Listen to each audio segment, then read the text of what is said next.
It's been 25 years since Kashmiri pandits were chased out of their homeland, but any hope of return still seems like a distant dream. The Chief Minister admits that the government needs to redouble their efforts to woo them back, but one of the biggest stumbling blocks is the sale of their ancestral land as well as distrust. At Sheikhpura, on the outskirts of Srinagar, these buildings constructed by the government for the rehabilitation of Kashmiri pandits are still waiting for their inhabitants. For the last 9 years, facilities like this created in many parts of the valley continue to pose a question. Why are Kashmiri pandits not coming back despite the return of peace coupled with government packages to woo them back?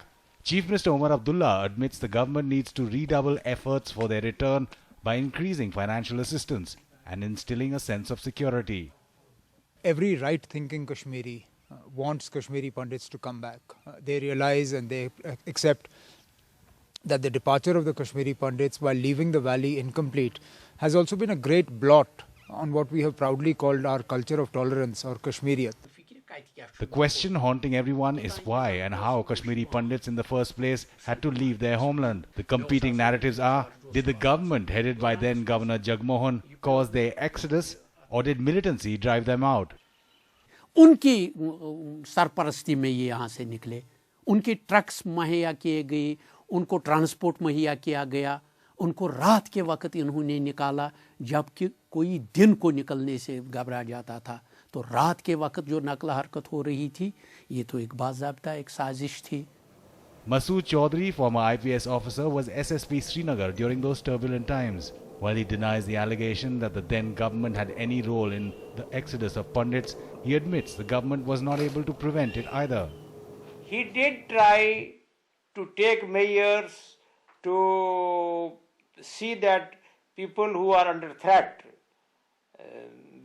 those are Kashmiri pandits or Muslims, should be given due protection. But perhaps that was beyond our limitations. Irrespective of different narratives about the exodus of pandits, there is no ambiguity about their return across the political divide in Kashmir. I think the biggest loss for Kashmiri Muslims is the loss of its Pandit component, because that killed our civilization, that killed our culture, that killed our society. But many believe the biggest stumbling block in the return of pandits is the sale of their ancestral houses and properties. The government says they've already provided 1,500 jobs to migrant youth in the valley and they are living here peacefully. But the BJP says nothing substantial has been done for the safe return of pandits and the government claims are just a whimper. उनको ना सुरक्षा मिलेगी, ना वहाँ उनके रहने की कोई व्यवस्था होगी, ना उनके लिए कोई नौकरी का प्रबंध होगा, ना स्कूल होंगे, ना कॉलेज होंगे. तो मैं समझता हूँ कि वो सिर्फ लोगों को दिखाने के लिए है कि हम उनको वापस भेज रहे हैं. जब तक ये व्यवस्था पूरी नहीं हो सकती, मैं समझता हूँ कि Kashmiri Pandit तब तक ना जाएं.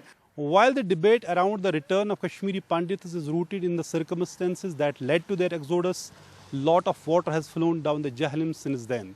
The question is whether the homecoming of Kashmiri Pandits is about the government's rehabilitation policy or it's more about both communities rebuilding their centuries-old bond of Kashmiriyat and reconciling to new realities on the ground. In Srinagar, Nazir Masoodi for NDTV.